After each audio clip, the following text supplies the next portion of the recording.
सिर्फ 2 साल हुकूमत करने के बाद पहले खलीफा हजरत अबू बकर रज़ियल्लाहु तआला अन्हु इस दुनिया से चले गए, लेकिन वफात से पहले ही उन्होंने सबको क्लियरली बता दिया था कि उनके बाद मुसलमानों का दूसरा खलीफा कौन होगा, उमर बिन खत्ताब। इस्लाम आज दुनिया का फास्टेस्ट ग्रोइंग रिलीजन है, जिसे ऑलमोस्ट 200 करोड़ 2 बिलियन लोग फॉलो करते हैं, और दुनिया में ऐसा कोई सेकंड नहीं गुजरता जिसमें दुनिया के किसी कोने में आजान ना दी जा रही हो।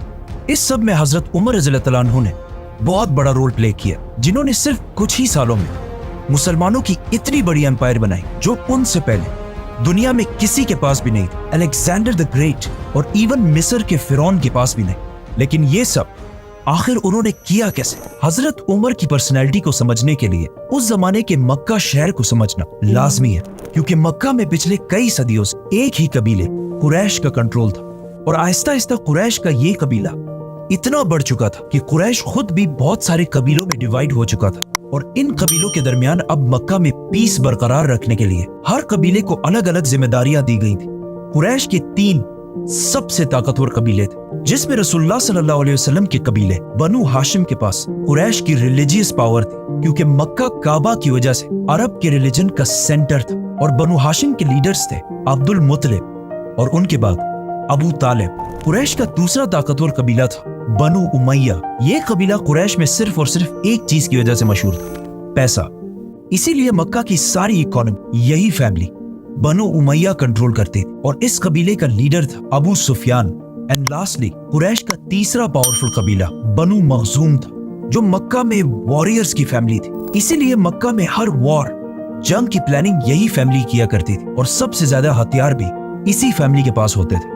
और बनु मखजूम का लीडर सबसे पावरफुल लीडर्स में से होता था, जिनमें से एक को अबू जहल के नाम से जाना जाता है। लेकिन हजरत उमर रज़ियल्लाहु तआला अन्हु का ताल्लुक इन तीनों कबीलों में से एक के साथ भी नहीं था। उनका ताल्लुक कुरैश के एक दूसरे कबीले बनु अदी से था, जो कुरैश के एम्बेसडर्स का कबीला था। मतलब कुरैश का तर्जुमान, स्पोक्स पर्सन ज्यादातर इसी कबीले से होता था। और जब भी कुरैश के आपस में कभी लड़ाइयाँ होती थी, उन लड़ाइयों को भी यही कबीला हल किया करता था। और इनका लीडर था खत्ताब, हजरत उमर रज़ियल्लाहु तआला अन्हु के वालिद। इसीलिए हजरत उमर की पर्सनैलिटी की ये साइड कि वो किसी भी बड़े मसले को बहुत ही आसानी से बातचीत और डिबेट के साथ हल कर लिया करते थे। उन्हें अपने वालिद के कबीले बनु अदी से मिली। लेकिन हजरत उमर रज़ियल्लाहु तआला अन्हु की पर्सनैलिटी का एक दूसरा एंगल भी था, जो हम सब बार बार सुनते रहते हैं कि वो बहुत ही गुस्से वाले इंसान थे, और बात बात पर दूसरे का सर काटने के लिए तैयार हो जाते थे। हजरत उमर की पर्सनैलिटी का ये ट्रेट उन्हें अपनी वालदा हंतमा बिनते हिशाम से मिला था,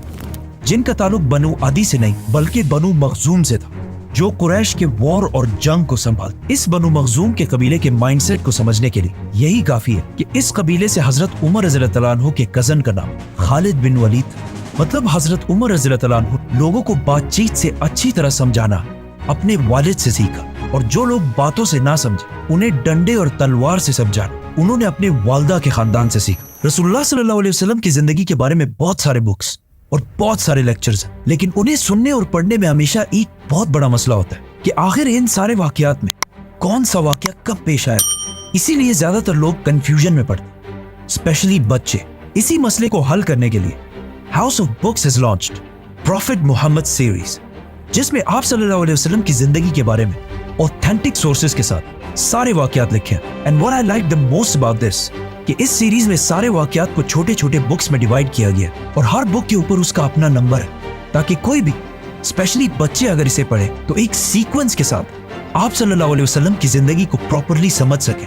house of books profit series, link in the description. दुनिया के सबसे बड़े बादशाह खलीफा बनने के बाद एक दिन हजरत उमर मक्का के उस इलाके से गुजरे जहां वो बचपन में ऊंट चराया करते थे, और फरमाया कि अल्लाह की क्या शान है कि मेरी जिंदगी में एक वक्त ऐसा था कि मैं यहाँ ऊंट चराया करता था, और सिर्फ थोड़ी सी गलती पर मेरा बाप मुझे बहुत मारा करता था, और आज ऐसा दिन है कि मेरे और अल्लाह के दरमियान दुनिया में कोई भी नहीं। मतलब उस वक्त हजरत उमर रज़ियल्लाहु तआला अन्हु दुनिया की सबसे बड़ी एम्पायर के लीडर और दुनिया के सबसे ताकतवर इंसान बन चुके थे। उनसे पावरफुल कोई भी नहीं था सिवाय अल्लाह के।